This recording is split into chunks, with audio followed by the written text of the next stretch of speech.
So that's how much the opinion from somebody from California means to me. The two topics he touched on was the stock market and the Congress. He said that I need to do my research because Congress just doesn't spend a lot of time in Washington. They come home and take care of their constituents. Okay, so let's take one example of a representative from California, which is the drunken old hag, Nancy Pelosi. She comes to the podium in Washington with a mask on and says everybody needs to wear a mask. Then, a few days later, you see her at home. And by the way, I agree with the gentleman that Congress does spend a lot of time at home because of their work schedule. They have a 3-day-a-week work schedule. Tuesday, Wednesday, and Thursday. Monday and Friday are travel days. When they do work on a Friday or a Saturday, they make a big deal out of it because they can't stand that they're working more than 3 days. So it is true that they spend some time at home. But as far as taking care of constituents when they're at home, the last time I saw her at home, she had a fundraiser, thousands of dollars per plate. Nobody wore a mask. And I would disagree that they take care of their constituents. They take better care of their donors. We have the best politicians that money can buy. Now, if she was taking care of her constituents, there wouldn't be people crapping on the sidewalk a mile from her house in Pacific Heights, and they wouldn't be paying a crew of pooper scoopers $70,000 a year to clean up this mess. So that's how they take care of the constituents. There's people that live around that squalid area. So who's taking care of them? So if you look close at the politicians, they take better care of the donors than they do. The rest of us are just peons to them. We mean nothing to them. Now, as far as the stock market goes, oh, and by the way, he said I need to do my research on Congress because they don't spend a lot of time in meetings. Well, then what do they do? Because you have one committee after the other. Everybody's on a committee. The committees meet in a room, shoulder to shoulder. And then when Congress is in session, you've got 438 people in the House and 100 senators, 2 per state. So that's 538 people. They meet in one big room and they go to the podium one at a time. And there's been quite a few politicians that became COVID positive. So I don't know what he's talking about when he says they're not in confined areas. That's all they're in. They don't meet outside. They're not having meetings in a stadium, an outdoor stadium. They're in one room when they're in session. Now, as far as the stock market goes, he said that if you can't ride the wave and take the ups and the downs, you shouldn't be in the stock market. Well, that's if you're looking long term. My dad did okay, but it took 25 to 30 years to get to that point. Well, I'm not going to live another 30 years, so I'm not going to let my investments take a hit and then wind up losing a bunch of the money that my dad waited 30 years to make. Now, if riding the wave and just putting up with ups and downs is the intelligent way to do it, there'd be no such thing as day traders. And if that's the way to do it, then how come when there's any blip on the radar screen, there's a big sell-off? Why are people selling off? Because they don't want it to get worse than what it already is. Now, there's a guy that lives 7 miles from me, 28 years old, who does nothing but invest. That's all he does. His father owned a bank. He inherited the bank. He started out with a pretty nice piggy bank. He is worth today $7 million.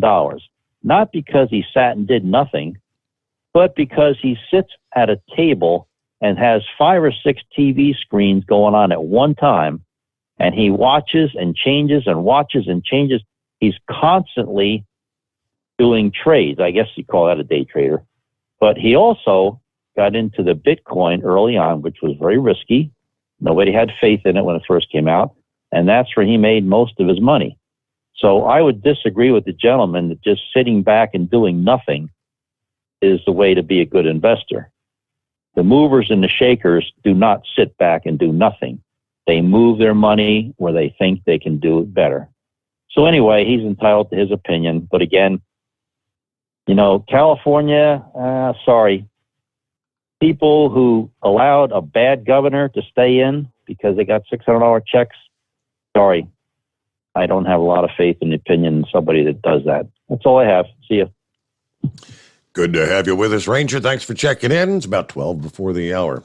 They came out with some research this past day. We hear people talking about, I know someone that was vaccinated, fully vaccinated, got sick, hospitalized. And a study of millions of vaccinated has identified those that would be at the greatest risk of hospitalization or death yet due to a breakthrough infection. The most vulnerable are those who are immunosuppressed, things like chemotherapy, a recent bone marrow or solid organ transplant, or HIV, AIDS. Also, people with neurological disorders such as dementia and Parkinson's disease, nursing home residents, and those with chronic disorders, including Down syndrome. British researchers updating a tool called Q-COVID, using data sets from general practice, national vaccination and testing, death registry, and hospital data in the UK. In all, a sample of nearly 7 million vaccinated adults were included, of whom more than 5 million had received both vaccine doses. An enormous national study finds that a small minority of people do remain at risk of hospitalization and death. Within the vaccinated group, they've seen more than 2,000 deaths, nearly 2,000 hospitalizations. But when you look at the bigger picture, so you've got somewhere between 4,000 and 5,000, aka hospitalizations or deaths, out of 5 million totally vaccinated. Now, they say it's a very small percentage, but all right, just passing on the numbers. So now you know, 10 before the hour. We'll get back to the calls into the Steve Sommers Overnight Drive live from the Hot Shot Secret Studios. Live from the Hot Shot Secret Studios, the Steve Sommers Overnight Drive. Some say their truck reflects who they are, dependable and reliable. That's why you trust Blue Def. Now the best just got better. Introducing Blue Def Platinum, a revolutionary innovation with advanced system shield technology to significantly reduce harmful deposits. To maintain fuel economy, save money on costly repairs, and sustain the life of your SCR system, there's only one DEF to choose. Blue Def Platinum. The best just got better. For anything diesel, take it to Scheid Diesel. They provide a wide variety of services and diagnostics to determine what the problem is with the latest technology. From simple oil changes and preventative maintenance to fuel system diagnostics and repairs, engine rebuilds and cylinder head repairs, and rebuilds with our in-house machine shop. They also have on-site DPF cleaning for exhaust issues and DOT inspections. If your diesel is asking for some attention, Scheid Diesel has the specialist you need for anything diesel. Located in Terre Haute and Lafayette, Indiana, and Effingham, Illinois, Scheid Diesel has you covered. You work hard. You deserve a seat that works just as hard as you do. The Bostrom T-Series seat has provided drivers with comfort for millions of miles over the past 3 decades.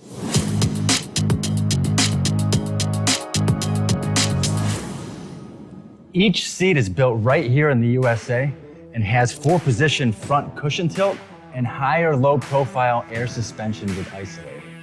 It's also equipped with many standard and optional comfort features, such as high and mid backrests, 9.4-inch fore-aft slide adjustment, adjustable armrests, and manual or dual air lumbar support systems to keep you comfortable throughout your ride.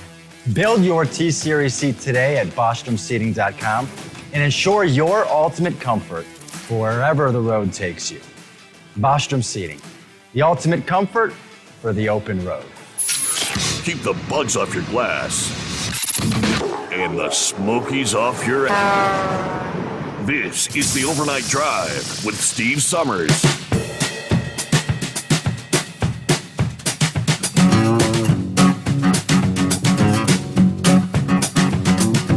So, what do you say? What can we learn from Israel? Which this is pretty wild. According to a recent Israeli news report, which was posted a week ago this past day, Pfizer pretty much admits that they are treating Israel as a unique laboratory to assess the COVID vaccination effects. Whatever happens in Israel can reliably be expected to happen everywhere else some months later. In other words, the Israeli population is one giant test group without a control group, unfortunately, as was noted by the news anchors. The people really should have been informed that they were part of one of the biggest medical experiments in human history. Pfizer entered into an exclusivity agreement with the Israeli Ministry of Health at the get-go. So the only COVID shot available is Pfizer.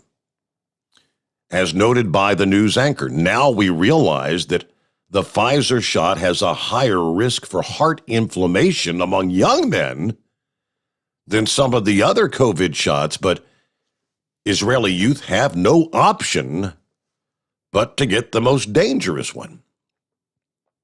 Israel was one of the first countries to implement draconian mandates.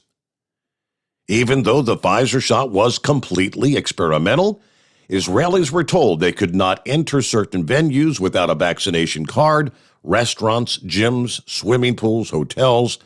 As a result, they have one of the highest vaccination rates in the world. That would give them a vaccination rate of 80.5%.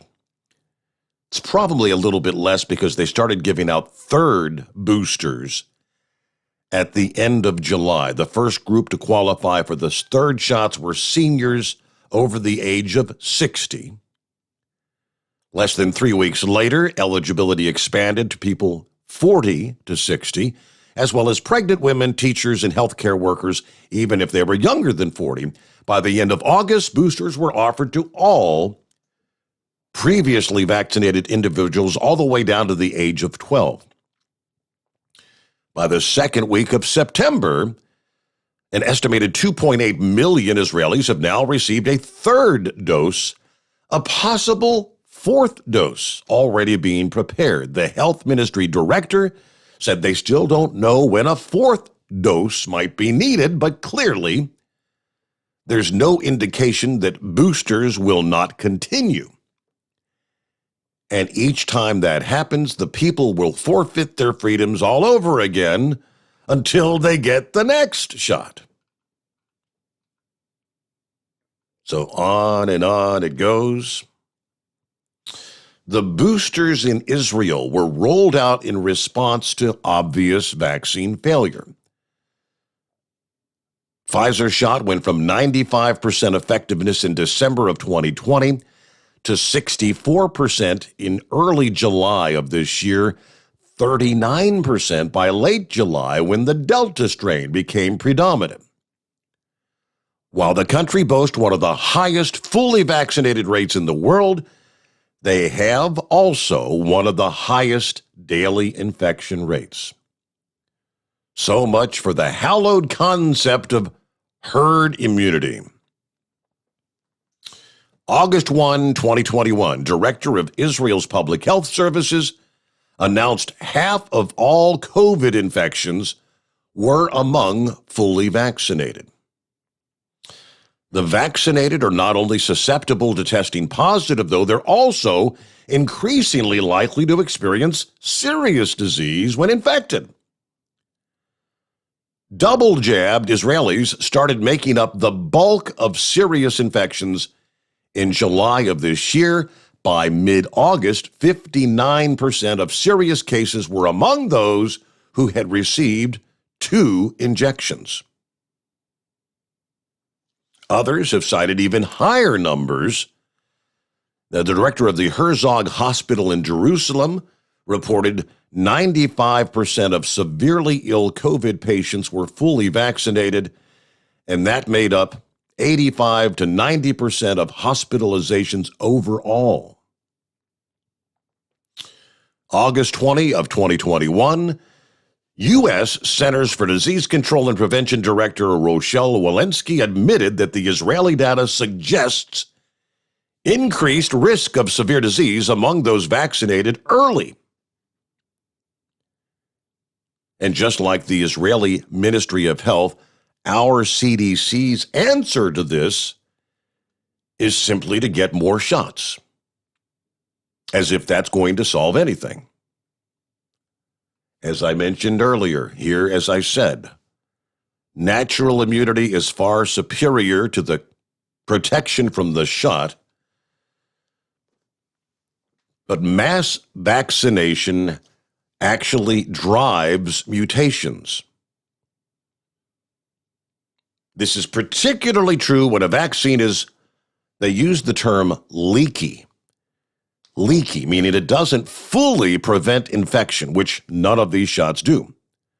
Just like when you overuse antibiotics, have we not heard our entire lives? You should not prescribe antibiotics unless you know it's absolutely necessary, because you allow antibiotic-resistant bacteria to flourish and eventually become resistant to any antibiotics. Overuse of a leaky vaccine pressures the virus to become more lethal. In an open letter to the World Health Organization, Dr. Bosch warned implementing a global vaccination campaign during the height of the pandemic could create an uncontrollable monster where evolutionary pressure will force the emergence of new, potentially more dangerous mutations. Now, again, you look at the numbers out of Israel. They said it's a matter of months. The rest of the world begins to see the same. But we're following the exact path that Israel followed early on, trying to force more and more and more. All right, with that, we'll head to our final hour. Just ahead, first of all, a news update. Our number, 844-844-3388, the Steve Sommers Overnight Drive, live from the Hot Shot Secret Studios. USA Radio News with Dan Naraki. Democratic congressional leaders say they will bring a bill forward that would suspend the debt limit and try to prevent a government shutdown. Current estimates are that the U.S. will be unable to pay its bills sometime in October if the debt ceiling isn't raised. The House is scheduled to vote this week on legislation that would suspend that ceiling until 2022 and fund the government through December. Senate Minority Leader Mitch McConnell said Republicans could support a measure to fund the government past September 30th, but only if it was separate from a bill to raise the debt ceiling. In remarks on the Senate floor Monday, the Kentucky Republican said that his caucus would support a funding bill that includes disaster relief and targeted Afghan assistance, as long as it wasn't tied to the debt ceiling. And Canadian Prime Minister Justin Trudeau is projected to hold on to power, as multiple outlets are calling for his Liberal Party to win enough seats in Parliament to form a minority government. This is USA Radio News. Hi, I'm Wayne Alaroot, and I'm in the best shape of my life. I love working out hard every day, but I turned 60 this year, and working out can cause some serious aches and pains. I was commiserating with my buddy Jay Schrader, the Super Bowl champion and former Raiders quarterback, about the challenges of staying in great shape for anyone over age 50. Jay said I had to try sonsoflibertycbd.com, and it would heal my body, mind, and soul. He was right. No more aches and pains. I feel like $1 million. Finding quality CBD, not easy, but Sons of Liberty CBD, highest quality CBD I've ever seen. CBD is not pot. It won't get you high. It's 100% legal. It's 100% American made. CBD is mainstream and it works. For my listeners, sonsoflibertycbd.com is offering a discount of 15% off every product if you use the code WAR15 at checkout. Even better, you can combine this discount with their subscription discount for 25% off. Please support veteran-owned, service-disabled, small business, Sons of Liberty, CBD.com. Just say WAR15 to get 25% off. Christmas shoppers could soon be looking at higher prices, especially for one traditional item. Tim Berg reports. The most wonderful time of the year is approaching, and it may come with a higher price tag. That's especially true for artificial trees, which are expected to cost more than usual. CNN reporting that some artificial tree sellers are bumping up their prices by double-digit percentages. Companies like Balsam Hill out of California say it's due to high shipping costs. Those selling holiday decor are also feeling the strain. From the USA Radio News Phoenix Bureau, I'm Tim Berg. And the Green Bay Packers have beaten the Detroit Lions on Monday Night Football 35-17. After being held without a touchdown in a Week 1 loss to New Orleans, Aaron Rodgers threw for 4 scores, 3 of them to his running back, Aaron Jones. Detroit quarterback Jared Goff threw for 246 yards and 2 scores in the loss. Green Bay dominated in the second half, scoring 21 unanswered points to cruise to their first win of the year. This is USA Radio News. Now you can fly anywhere in the world and pay discount prices on your airline tickets. Book a flight today to London, Paris, Madrid, or anywhere else you want to go. And pay a lot less guaranteed. Call the International Travel Department right now at Low Cost Airlines. 800-215-5141. 800-215-5141. That's 800-215-5141. Homeland Security Secretary Alejandro Mayorkas visited the border town of Del Rio, Texas on Monday, where thousands of migrants are living under the international bridge, hoping to find a way into the country. In remarks to reporters, Mayorkas said that the border is not open and that people should not make the trek to the U.S.-Mexico border. Senator Marco Rubio believes that message has come too late. The Florida Republican tells Fox News that the migrants at the border believe that the border is open and that there are no checks on COVID at the encampment. Well, first I want to acknowledge it because they created it. I mean, and the interviews and as people have talked to some of these people that are down that have come over, they're all surprised and angry. They're said, we were told that if we came with a child, we could stay. We weren't even, others have said they didn't even give us a deportation letter. They knew some of the legal steps that had to be taken. Others have been lied to and told the border's wide open, just come on in. It's legal now to enter the United States.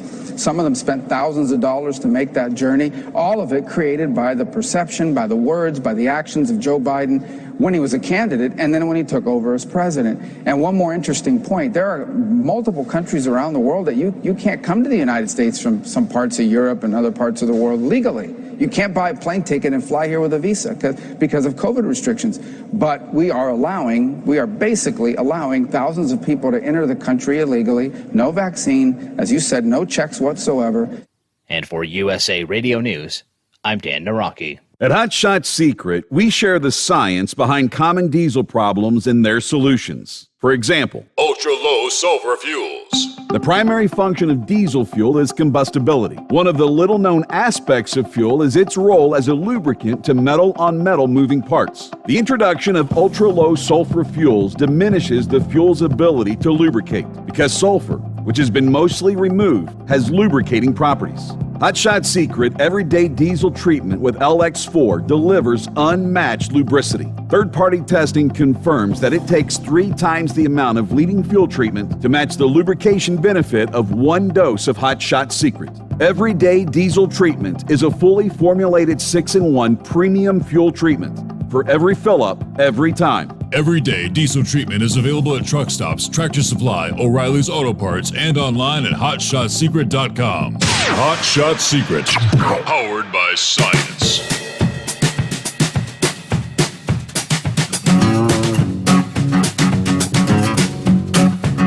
Yeah, here I'm talking about the southern border and the news update there. All these thousands of Haitians that say, we were told if we have a child, we'll be allowed in, right? We were told. And the crisis continues. Republican governors are calling on the president to meet within 15 days.